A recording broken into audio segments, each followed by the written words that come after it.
Oleh sebab itu kalau begini kasusnya, izinlah kepada warga masyarakat supaya dibuatkan jalan setapak yang dibersihkan, kemudian keliling tanah wakaf itu dibuat bersih supaya orang bisa ziarah.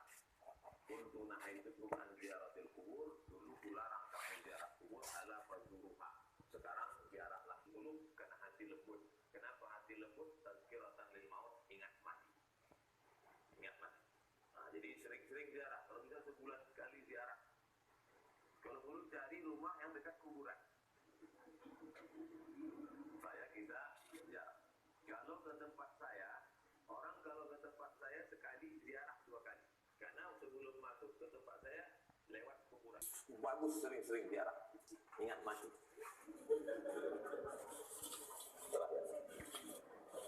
Saya sudah menikah.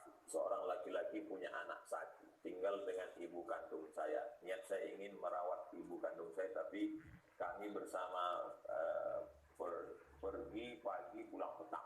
Ibu saya tinggal sendiri di rumah.